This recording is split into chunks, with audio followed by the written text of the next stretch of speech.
Para to sa mga pag-ibig ng mga Gemini, okay? Gemini, kung kayo umiibig, this is for you. At ngayon ay May 2, 2026. Okay. Pag-ibig ng mga Gemini, lalo na sa mga mayroong mga kasintahan, guys. Okay. Tingnan natin ang inyong pag-ibig.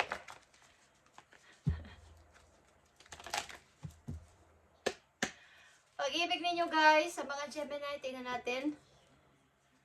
Okay, nandito ang pray yourself. Bakit nandito ang pray yourself? Nasusobrahan na yata kayo sa inyong pag-ibig guys. Kayo lang yung nagbibigay ng pagmamahal. At nakakalimutan nyo na inyong sarili sa mga Gemini nandito sa reading. Titignan natin na nakapalob sa inyong message na to sa inyong pag-ibig.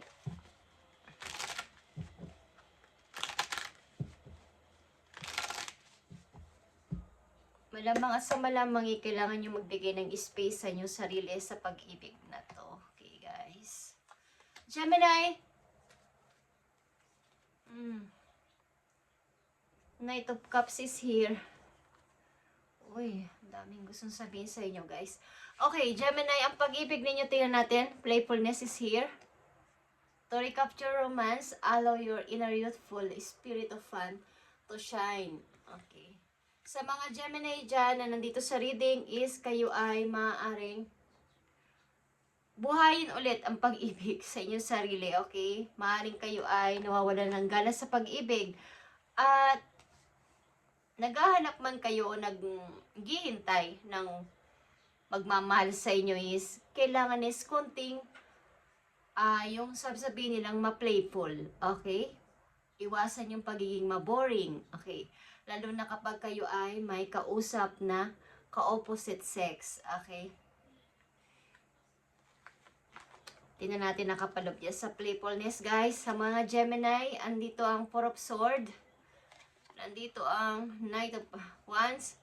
Nandito ang Eight of Swords. At nandito ang The Devil. Okay? So, kayo ay galing maaari sa isang pag-ibig na hindi maganda. At kaya ganito ang inyong nararamdaman sa ngayon, parang nawawala ng gana sa pag-ibig. Parang takot dun sa mga word na parang sweet-sweetan. Okay, is kayo ay maaaring matagal na na-stuck o naka-stuck sa isang buhay. May asawa o kasal kayo sa isang taong ang hirap na ninyong maintindihan kung mahal nyo pa ba to, dapat pa ba ako mag-stay dito, o dapat ko nang palayain ang sarili ko. Kaya andito ang sinasabi kong free yourself. At ang ilan sa inyo hindi pa kasal, maaaring ang ilan sa inyo ay nai-involve sa third party. So kayo ay maaaring humihingi pamisa-misa ng advice sa inyong mga kaibigan kung ano ang dapat ninyong gawin dito sa inyong sitwasyon. Okay, so it's time to take back control of your life. Kung kayo ay masyado nang i-stuck dito, guys, sa mga Gemini nandito. Maaaring mas lamang dito ang involved sa third party. Maybe ikaw o ang yung person. Okay, at ang hirap. Okay, ang hirap na inyong kalagayan sapagkat nawawala na kayo dito ng energy at panahon sa inyong sarili. Sa pag-iisip dito sa sitwasyon ninyo to na kinalalagyan ninyo, okay?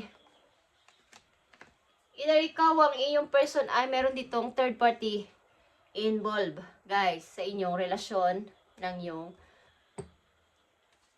kakoneksyon, guys. Okay, so free yourself. Kung alam nyo ito ay unhealthy na hindi na kayo nakakaramdam ng kalayaan or para na kayong nasusupukot dito, drain na kayo ay nasa sa inyo yan kung gusto niyo na lumaya at palayain ang inyong sarili sa sitwasyon na to. Titignan natin to, guys. Andito ang Aquarius, Sagittarius, Aquarius at saka ang Capricorn. So meron ditong nahaharap sa pagsubok. Okay, dahil sa tukso. Okay, guys. Gemini. Tingnan natin ito, guys. Ano ang nanditong temptation. Para sa mga Gemini, ano ang temptation dito?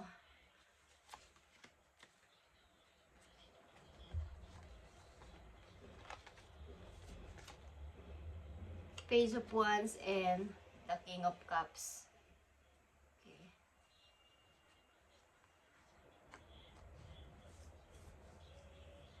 Maaaring ito ipaghanga, guys. Paghanga sa isang taong alam ninyong parang, alam niyo yung hinahangaan ng marami. Hinahangaan siya ng marami at pinakikinggan ng marami sa kanyang katanyagan, kasikatan. So, maaaring meron ditong natutukso. Ay guys, may natutukso siya, natutukso ka o natutukso ang yung person sa isang tao na talagang hinahangaan ng lahat. Parang hinahangaan siya sa kanyang pagsasalita, sa kanyang harap sa ibang tao, at maaari ito ay yang kesa sa'yo. Okay? Yang kesa sa'yo to. At meron ditong gusto na magpasimula. Gusto na magkaroon ng freedom sa sarili. Kung kayo ay kasal at kayo ay ang isa sa inyo na i-involve sa isang third party, malamang isa sa inyo ay gusto na ng kalayaan. Okay? Kung kayo mismo ang nasa third party dito, Gemini, alinman dyan sa sitwasyon ninyo, ay palayain nyo rin ang inyong sarili dito sapagkat kayo ay nauubos na. Okay? Antagan nyo nang naka-stack dyan, guys. Okay. Tagan nyo nang naka-stack dyan.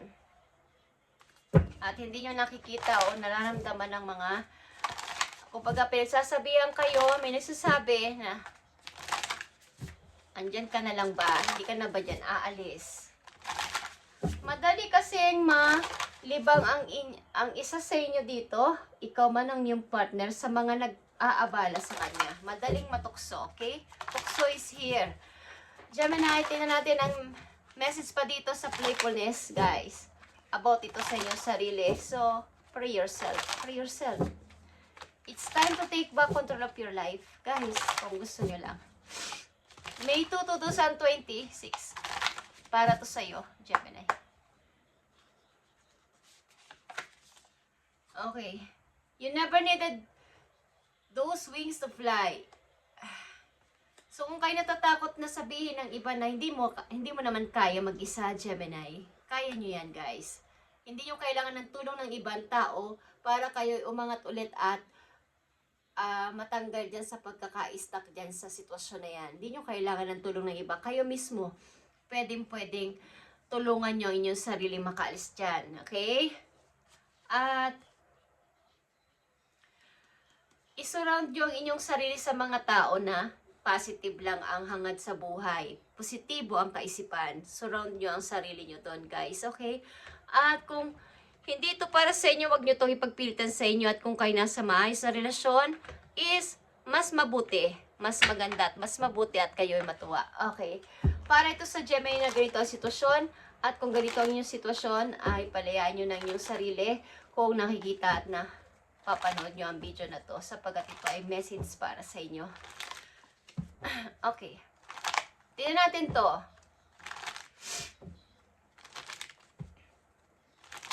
Ang sitwasyon ng mga Gemini, kayo ba ay involved sa third party?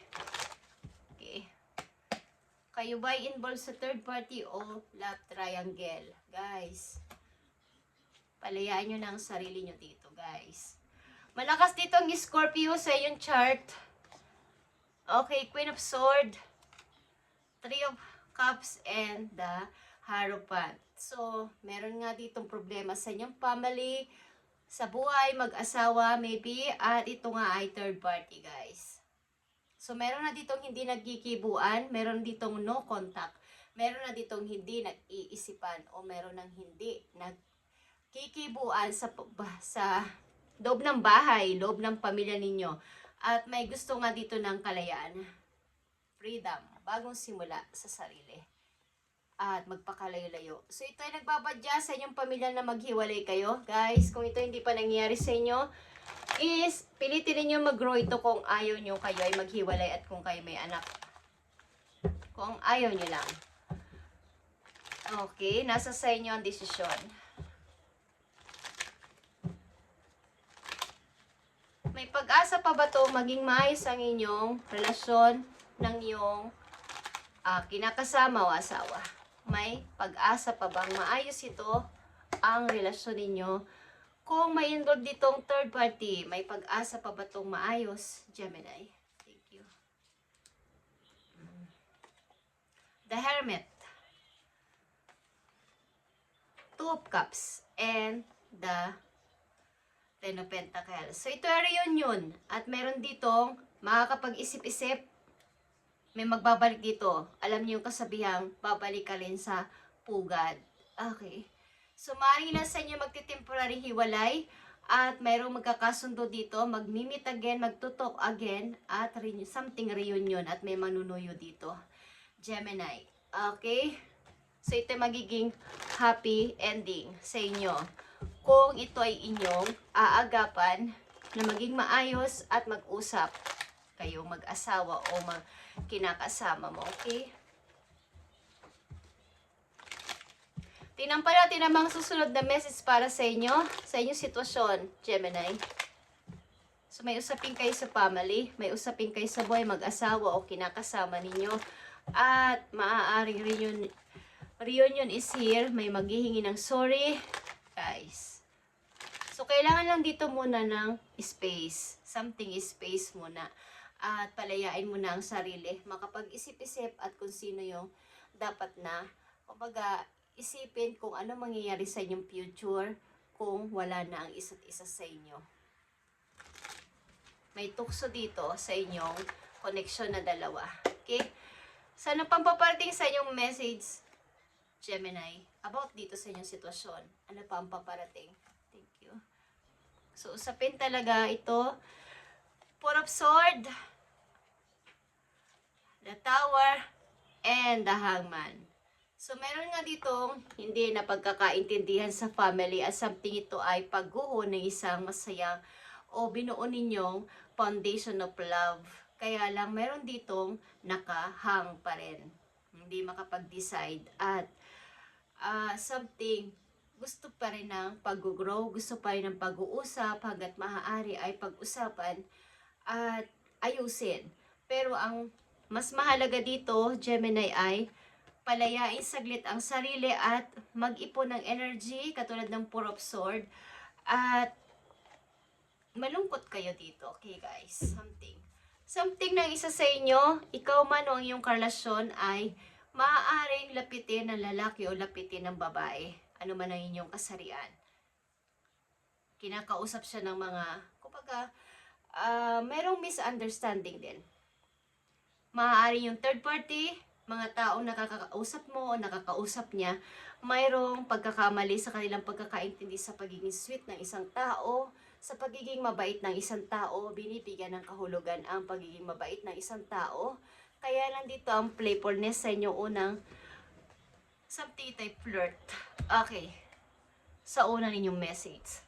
So, aliman o sino man sa inyo na yung partner is meron ditong tukso mangyayari o magaganap o nagaganap na sa ngayon. So, kayo ay nagbabadyang maghiwalay o magkaroon ng usaping pamilya. Kayo ay mag-ingat at something na inyong alagaan at mag-observe kayo. Okay. Gemini, ano ang payo sa iyo dito? Sa inyong sitwasyon. Ano ang payo sa inyo? Tingnan natin. Andito ang Jaguar at ito ay growth. Maturity is the ability to embrace change. And change cannot happen without death. Sabihin, kung walang mangyayaring hiwalayan, walang mangyayaring pagtatapos, end ng isang sitwasyon, bagamat kung gusto nyo pa rin kayong magkabate o magkaayos sa hinaharap, is kailangan is merong matuto. The death is does not necessary mean physical death. Hindi to yung tipong pumanaw ang ibig sabihin ng death. Okay? But could be the ending of relationship. Okay guys? Kumbaga, i-close nyo muna ang old cycle at mag-recharge, ayusin ang sarili, mag-grow sa sarili, at kung kayo't kayo pa rin sa bandang huli, mangyayari ito sa tamang timing. At least, merong natuto sa inyong dalawa. Merong natuto siya, natuto ka din, kung talagang kayo pa din. Okay? Yun ang ibig sabihin ng death dito, hindi physical, na literal na pumapanaw o papanaw. Kailangan may mag-end muna at magkaroon ng new beginning, new cycle again. Okay? A situation or simply your decision. Okay? Do not continue with the same old habits. Kung alam mong mali na to, kung alam mong mali na yon, unhealthy na yon, may red flag na, kung iibig ka muli, is wag nang yung same pattern.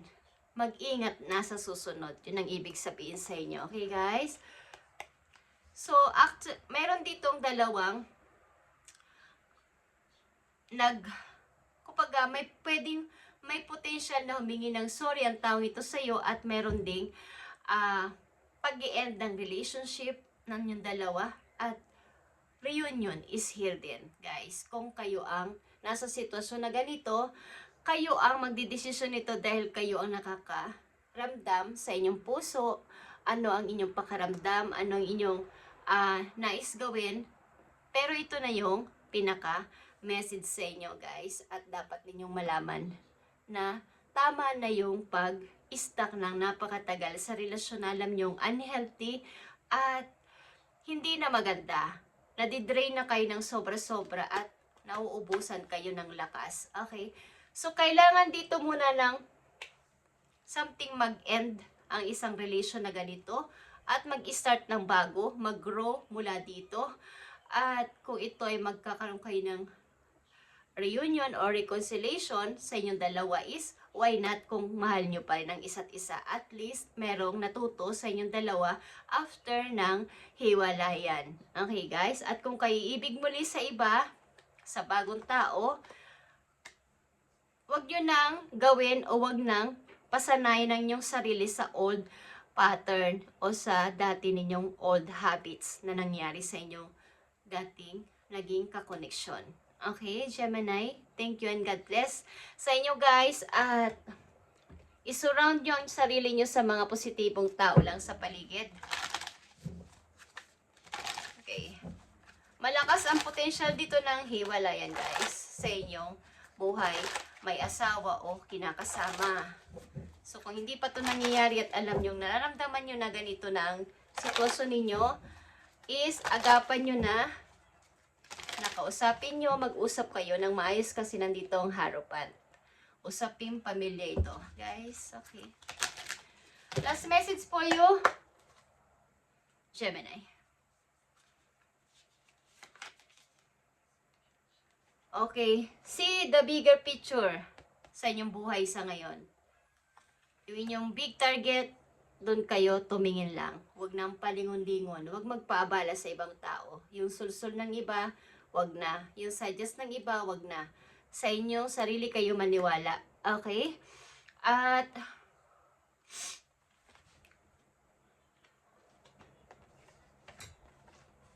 mag-ipon ng energy, guys.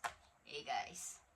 Thank you and God bless, Gemini. At ito ang inyong reading ngayong May 2, 2026. At meron ditong tukso sa inyong samahan, sa inyong connection. Something tukso or paglapit-lapit ng mga kaibigan or what. Okay, guys. Thank you and God bless.